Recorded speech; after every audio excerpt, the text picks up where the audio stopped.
2022-এর যে আইনটা রয়েছে সে আইনের মাধ্যমেই বর্তমান ইলেকশন কমিশনার যারা রয়েছেন তাদেরকে নিয়োগ দেওয়া হয়েছে।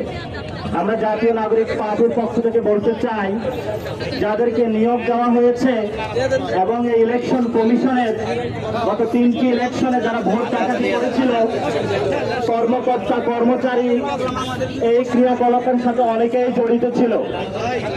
আমাদের জাতীয় নাগরিক পার্টি থেকে প্রথম দাবি হলো ইসিকে পুনর্গঠন করতে হবে। কেন ইসিকে পুনর্গঠন করতে হবে? গত কয়েক মাস আমরা লক্ষ্য করেছি ইসি একটি সাংবিধানিক প্রতিষ্ঠান, কিন্তু সাংবিধানিক প্রতিষ্ঠানিকের জায়গায় তারা কথা না বলে একটি নির্দিষ্ট দলের মুখপত্রের ভূমিকা তারা পালন করেছে। এটা বাংলাদেশের জন্য একটি লজ্জা। বাংলাদেশকে গণতান্ত্রিক প্রক্রিয়ায় নেওয়ার জন্য, মানুষের ভোটাধিকার ফিরিয়ে দেওয়ার জন্য জাতীয় নির্বাচন যে কমিশন রয়েছে এটি একটি অনন্য প্রতিষ্ঠান।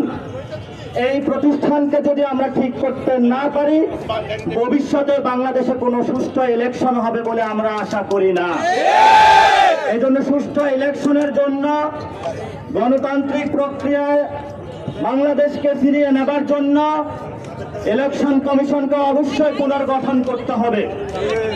এবং এই ইলেকশন কমিশনের প্রথম কেস হিসেবে আমরা ধরে নিব জাতীয় ইলেকশনের আগে স্থানীয় সরকার ইলেকশন।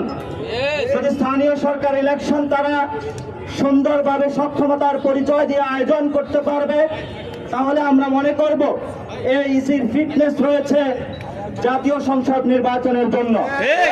কিন্তু এই ফিটনেস ছাড়া, পরীক্ষা করা ছাড়া জাতীয় নির্বাচনের জন্য গত 15 বছরে শেখ হাসিনা ফ্যাসিস্ট খুনি এই নির্বাচন কমিশন সাংবিধানিক প্রতিষ্ঠানকে যেভাবে নষ্ট করেছে, এটাকে যদি পুনর্গঠন সক্ষমতার পরিচয় যদি আমরা নির্ণয় না করি এবং বিভিন্ন দলের যারা মুখপাত্র হিসাবে ভূমিকা পালন করছে তাদেরকে যদি পুনর্গঠন না করে সেই ইলেকশনে যাওয়া হয়, এইসির অধীনে জাতীয় নাগরিক পার্টি ইলেকশন অংশগ্রহণ করবে না ইনশাআল্লাহ।